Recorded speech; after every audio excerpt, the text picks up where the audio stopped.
여러분 안녕하십니까? JTB 뉴스입니다. 농촌 총각의 국제결혼, 더는 낯선 풍경이 아니죠. 그런데 식을 올리고 한국에 들어온 지 얼마 지나지 않아서 신부들이 사라지는 사례가 끊이질 않고 있습니다. 오정현 기자가 취재했습니다. 40대 농촌 총각 김모 씨, 10년 전 중국인 신부를 맞았습니다. 하지만 100년 해로하겠다는 약속은 단 일주일 만에 깨졌습니다. 중개료에 현지의 결혼식 비용, 처가에 쥐어주고 온 지참금까지 모두 2천여만 원은 헛돈이 됐습니다. 아무 이유 없이 도망갔어요. 일주일 만에요. 찾으려고 파출소에 있다가 신고도 하고 가출 신고도 하고 했는데 그래도 끝내는 못 찾았어요. 두 번째 결혼까지는 그리 오래 걸리지 않았습니다. 이번엔 베트남 여성이었습니다. 돈으로는 줄 수 없고 결혼식 한 번 더 시켜줄 수는 있다. 호텔값하고 비행기표 값만 좀 계산하면 된다. 500만 원인가 더 줬어요. 그렇게 맞이한 새 신부도 석 달 만에 집을 나갔습니다. 남은 건 회의감뿐이었지만 가족 설득에 지난해 또 다른 베트남 여성과 식을 올렸습니다. 하지만 신부는 입국을 미루다 다달이 보내준 돈만 챙기곤 갑자기 연락을 끊었습니다. 주변도 많이 피해본 사람 많아요. 10명 중에서 2명만 지금 살고 있고 다 도망간 상태예요. 농촌 총각들의 국제 결혼 피해는 끊이지 않고 있지만 구제받을 길은 사실상 없습니다. 한때 농촌 총각 장가 보내기 운동까지 벌이며 국제 결혼을 종용했던 행정은 이러한 피해 사례는 그 실태조차 들여다보지 않고 있습니다. 약간 부정적인 측면이 있잖아요. 어떻게 보면 정책에서. 그래서 그런 부분을 따로 조사해서 이제 해놓은 거는 현재는 없습니다. 절박한 마음에 선택한 농촌 총각들의 국제 결혼. 하지만 상처만 남는 경우가 끊이지 않고 있습니다. JTB 뉴스 오정현입니다. 전주시가 지역의 문제를 논의하는 시민 소통 공간을 만드는 사업을 추진하고 있습니다. 그런데 10억 원이 넘는 예산을 사무공간을 임대하는 데 사용하기로 해 논란이 일고 있습니다. 하원호 기자가 보도합니다. 전주 원도심의 한 대학이 소유한 6층 건물입니다. 전주시는 이 건물을 임대해서 주민 소통 협력 공간으로 사용할 예정입니다. 30여 개 시민 모임이 입주해서 환경, 인권, 도시재생 등 지역 문제 해법을 모색하는 공간으로 조성되며 행정안전부의 예산을 지원받습니다. 공간 확보에 들어가는 예산은 13억 원. 이 돈이면 건물을 사거나 신축할 수 있지만 전주시는 임대를 추진하고 있습니다. 10년 동안 추진되는 이 사업이 순조롭게 가기 위해서는 무엇보다 안정적인 공간을 확보하는 것이 중요합니다. 건물이 안정적으로 매입된 구조에서 진행되는 게 예산의 효율성이나 투명성에서도 훨씬 더 건전한 재정이 될 거고요. 그리고 사업을 진행하는 거에서도 안정적인 공간을 확보해야만 실제 그 사업이 좀 탄탄하게 진행될 수 있다고 생각합니다. 전주시는 건물을 매입할 수 없는 것은 행정안전부 때문이라는 설명입니다. 행정안전부의 사업공모 신청서에는 사업 공간을 지자체가 소유한 건물 또는 장기간 사용할 수 있는 민간 건물로 못 받고 있습니다. 행정안전부는 건물 매입의 타당성은 인정하지만 건물을 매입하려면 전주시가 별도로 예산을 내놓아야 되고 또 추가로 심사도 받아야 된다는 입장입니다. 행정안전부의 경직된 업무 지침으로 돈은 돈대로 쓰면서 사업의 기반조차 제대로 다지지 못하고 있습니다. JTB 뉴스 하원호입니다. 보건복지부가 남원에 들어설 공공의료대학원의 구체적인 설립 계획안을 발표했습니다. 국립공공의료대학원은 서남대 의대정원 49명을 활용하며 오는 2022년에 개교합니다. 선발 인원은 시도별로 배분하고 10년간 공공의료기관에서 의무근무하도록 했습니다. 조창현 기자입니다. 남원에 들어설 공공의료대학원 설립안이 구체적으로 제시됐습니다. 국립공공의료대학원은 서남대 의대정원 49명을 활용하며 2022년 3월에 개교합니다. 선발 인원은 시도별로 일정 비율 배분하고 시도지사에게 추천권을 주기로 했습니다. 의료 취약지를 고려해 지역에서 복무할 공공보건 인력을 국가가 양성한다는 취지입니다. 국민의 생명 건강과 밀접한 의료 서비스라면 누구나 어디에 살든지 손쉽게 이용할 수 있도록 보장하는 것이 포용국가의 모습일 것입니다. 공공의료대학원 학생의 학비는 국가에서 지원하고 의사 면허를 취득하면 농어촌 의료 취약 지역에서 10년간 의무 근무하도록 했습니다. 의무 근무를 하지 않으면 의사 면허를 취소하도록 강력한 제재안도 마련했습니다. 공공의료대학원 설립 부지는 최종적으로 3곳이 거론되고 있습니다. 가장 유력한 부지였던 남원의료원 인근 사유지는 매입에 어려움을 겪고 있는 것으로 알려졌습니다. 때문에 남원의료원과 인근 체육공원의 일부 부지를 사용하는 안과 KTNG 원료공장의 맞은편 사유지를 매입하는 안도 거론되고 있습니다. 전라북도는 공공의료대학원의 구체적인 설립 계획안이 나옴에 따라 실습 병원으로 활용될 남원의료원의 국립화를 설득해 나갈 계획입니다. 교과 학습과 실습은 뗄 수 없는 의과 과정이기 때문에 의료 인력의 정상적인 양성을 위해서는 남원의료원이 국립화가 되고 교육병원으로서 활용이 돼야 된다고 판단합니다. 남원 국립공공의료대학원이 예정대로 설립되기 위해서는 국회의 법안 처리를 위한 지역 정치권의 협조와 의사협회의 강한 반발을 어떻게 조율하느냐가 관건이 될 것으로 보입니다. JTB 뉴스 조창인입니다. 지난달 시작한 정기국회가 이번 주 대정부 질문을 시작으로 본격 가동됩니다. 전북 현안과 내년도 국가 예산이 줄줄이 달려있기 때문에 전라도와 정치권의 분발이 요구됩니다. 이승환 기자입니다. 남북회담으로 미뤄졌던 국회 대정부 질문에선 오는 4일 이용호 의원이 교육사회 문화 분야 질문에 나섭니다. 이 의원은 새만금 신공항과 함께 남원 국립공공의료대학원의 규모를 키우고 개교 시기를 앞당기는 문제를 추궁할 계획입니다. 새만금 신공항의 필요성, 그리고 남원의 설립 예정인 공공의료대학의 차질 없는 추진 문제 등을 집중적으로 따질 예정입니다. 전북 현안과 관련된 주요 법안들의 통과 여부도 관심사입니다. 이른바 탄소법, 연금법, 잼버리법 등 5대 핵심 법안이 상임위나 법사위에 줄줄이 대기하고 있기 때문입니다.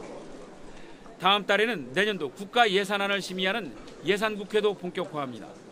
현재 정부안에 반영된 전라북도 관련 예산은 모두 6조 5,113억 원. 전라북도는 정부안에 빠졌거나 삭감된 68개 중점관리 사업의 5,600억 원을 국회 심의 단계에서 반영시킨다는 계획입니다.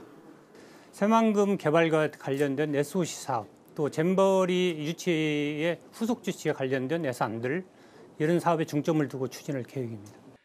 다만 10명의 전북 국회의원 가운데 절반을 차지하는 민주평화당이 국회에서 교섭단체를 꾸리지 못한 점은 한계로 작용할 공산이 큽니다. 지난해는 국가예산 확보에 가장 중요한 국회 예산안 조정 소위에 안호영, 정운천 2명의 의원이 참여해 큰 도움이 됐던 만큼 올해는 여기에 전북 의원이 몇 명이나 포함될지도 중요한 변수입니다. JTB 뉴스 이승환입니다. 제99회 전국체전이 10여일 앞으로 다가온 가운데 전북 선수단이 결단식을 했습니다. 대통합 한마당 축제를 만들기 위한 막바지 준비도 한창입니다. 정원익 기자입니다.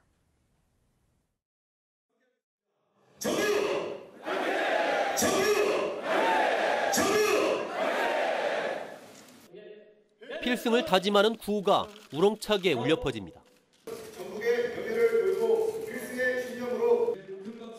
선수단의 선서는 사뭇 비장합니다. 15년 만에 전북에 들리는 이번 체전에서 전북 선수단은 종합 3위를 노리고 있습니다. 저희 펜싱에서 꼭 금메달을 딸 수 있도록 해서 저희 전라북도 도민들께 좋은 선물을 해드릴 수 있도록 저희가 최선을 다하겠습니다. 전국체전이 코앞으로 다가오면서 경기장 시설 점검과 선수들의 컨디션 관리 등 막바지 준비도 한창입니다. 자원봉사자와 서포터즈 4천여 명은 14개 시군을 돌며 체전 분위기를 한껏 돋울 예정입니다. 경기장을 돌면서 응원에 집중을 해서 선수들과 임원들이 경기력 향상을 높이는 데 노력을 할 것입니다. 전북체육회는 이번 체전을 문화와 예술, 스포츠가 어우러지는 국민 대통합 한마당 축제로 만들 계획입니다. 다시 전라북도를 찾고 싶은 마음으로 우리가 정성껏 음식이라든가 숙박, 그다음에 친절, 봉사에 중점을 두고 전국체전을 준비하겠습니다. 전북체육회는 오는 4일 종목단체 총감독 간담회를 통해 전국체전 마지막 점검을 할 예정입니다. JTB 뉴스 정원익입니다. 천만송이 국화꽃이 임실 치즈축제장을 화려하게 수놓을 예정입니다. 순창군이 조성하는 창림 문화 누리마을이 내년에 문을 엽니다. 나금동 기자입니다. 임실 치즈축제장을 화려하게 수놓을 천만송이 국화꽃이 관광객을 맞이합니다. 임실군은 오는 6일 개막할 임실 치즈축제에 맞춰 활짝 핀 천만송이 국화꽃들이 관광객들에게 또 하나의 볼거리를 선사할 것으로 기대하고 있습니다. 순창군이 조성하는 창림 문화누리마을이 현재 80%의 공정률을 보여 계획대로 내년에 문을 열 전망입니다. 창림 문화누리마을 사업은 오래된 주택을 막걸리집과 방앗간, 사진관 등으로 리모델링해 관광객들이 찾는 관광명소로 만들기 위해 지난 2015년부터 추진되어 왔습니다. 남원시가 인구 감소에 대응하기 위해 직장 내 공무원의 출산과 양육을 지원하기로 결의했습니다. 남원시는 불필요한 야근을 줄이고 탄력 근무제를 운영하는 등 업무 시스템을 개선해 공무원의 출산과 육아를 위한 환경을 만들 방침입니다. 직장 내 결혼과 출산, 양육에 대한 긍정적인 가치관을 키워서 아이 낳고 키우기 좋은 직장 분위기를 만들어 가겠습니다. 장수군이 로컬 잡센터 개소식을 갖고 지역 맞춤형 일자리 사업을 본격적으로 추진합니다. 로컬 잡센터는 지역 일자리 발굴과 정보 제공, 취업 교육 등을 실시해 농촌 실정에 맞는 일자리를 제공할 방침입니다. JTB 뉴스 나금동입니다. 전북행정개혁시민연합은 전북혁신도시를 제3의 금융중심지로 육성하겠다는 공약을 빈틈없이 이행하라고 정부에 촉구했습니다. 전북행정개혁시민연합은 성명을 통해 최근 전북혁신도시를 비하한 외신 보도와 부산상공회의소의 논평을 강력히 비난하며 문재인 정부는 금융중심지 지정 공약을 재확인하고 흔들림 없이 진행하라고 강조했습니다. 이들은 또 국민연금이 서울 사무소를 내면 전북혁신도시는 공동화하거나 유명무실화할 수 있다고 규탄하고 금융지역 활성화로 지방분권과 경제분권에 나서야 한다고 강조했습니다. 공직자 재산 허위 신고가 좀처럼 사라지지 않고 있지만 처벌은 솜방망이 수준입니다. 인사혁신처가 국회 정인화 의원에게 낸 자료에 따르면 전북에서는 최근 5년간 모두 19건의 공직자 재산 허위 신고가 적발됐지만 단 한 건의 과태료 부과나 징계 의결 없이 모두 경고 또는 시정 조치에 그쳤습니다. 정 의원은 재산 허위 신고는 공직윤리를 저버리는 행위인 만큼 공직자들에 대한 재산 심사를 더욱 철저히 해야 한다며 대안을 촉구했습니다. 국민연금공단이 연금의 지급 보장을 명문화하는 방안을 논의하기로 했습니다. 어제 전주에서 열린 국민연금 개선을 위한 대토론회에서 토론자들은 기금 소진 우려가 나온 만큼 연금의 지급 보장을 명문화하라고 주문했습니다. 공단은 이미 국민연금법에 국가가 연금의 안정적 지급을 위해 필요한 시책을 수립하도록 돼 있지만 국민 불안을 없애기 위해 앞으로 국회 입법 과정에서 연금의 지급 명문화를 논의하겠다고 밝혔습니다. 지난해 대한방직과 전주공장 부지 매입 계약을 한 자광건설이 예정대로 이달 하순에 잔금을 지급하겠다고 밝혔습니다. 자광건설은 지난해 10월 말 대한방직 전주공장 부지 21만 6천 제곱미터를 1,980억 원에 매입하기로 계약하면서 계약금 10%를 우선 지급하고 잔금을 1년 뒤인 올해 10월에 지급하기로 했습니다. 자광건설은 지난 4월 사업 설명회를 열고 대한방직 부지에 143층의 익스트림 타워와 호텔, 3,000세대의 공동주택 등을 짓겠다는 계획을 밝혔습니다. 전주 일대 빈집을 돌며 상습적으로 물건을 훔친 30대 남성이 교도소에서 붙잡혔습니다. 전주 완산경찰서는 지난 7월 15일부터 한 달 동안 전주시 중화산동의 빈집을 돌며 세 차례에 걸쳐 700만 원 상당의 물건을 훔친 혐의로 30살 최모 씨를 불구속 입건했다고 밝혔습니다. 경찰은 물건에 남아있는 지문으로 최 씨의 행적을 추적하다 이미 같은 혐의로 전주교도소에 수감 중인 최 씨를 검거했습니다. 교통사고로 쓰러진 사람을 다시 차로 들이받고 달아난 70대 운전자가 경찰에 붙잡혔습니다. 75살 A씨는 어제 새벽 6시쯤 전주시 덕진동 한 도로에서 차를 몰던 중 교통사고로 쓰러진 56살 정모 씨를 그대로 밟고 지나간 혐의를 받고 있습니다. 정 씨는 병원으로 옮겨졌지만 숨졌고 경찰에 붙잡힌 A씨는 사고 당시 돌을 밟은 것으로 착각했다며 고의성을 부인했습니다. 군산 해양경찰서는 불법 그물을 싣고 기상특보 상황에서 신고 없이 출항하려 한 혐의로 2.9톤급 새우잡이 어선 선장 57살 박모 씨를 불구속 입건했습니다. 박 씨는 어제 오후 4시 반쯤 군산시 옥도면 신시도 인근 해상에서 풍랑주의보로 모든 어선의 출입항이 통제된 상황에 불법 그물을 싣고 신고 없이 출항하려 한 혐의를 받고 있습니다. 경찰 조사 결과 박 씨는 어획량을 늘리기 위해 불법 그물을 싣고 몰래 출항하려다 CCTV를 통해 적발된 것으로 드러났습니다. 맑은 날씨가 이어지고 있는 가운데 낮에는 기온이 큰 폭으로 오르겠습니다. 전주와 익산 23도, 진안 20도 안팎까지 올라 아침에 비해 일교차가 10도 이상 벌어지겠습니다. 다만 바람이 강해 체감온도는 이보다 낮을 것으로 보입니다. 개천절인 내일도 맑겠고 기온이 조금 더 올라 예년 수준을 회복하겠습니다. 금요일부터 주말까지는 태풍 콩레이의 간접 영향으로 비가 예보돼 있습니다.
JTB 뉴스를 마칩니다. 여러분 고맙습니다.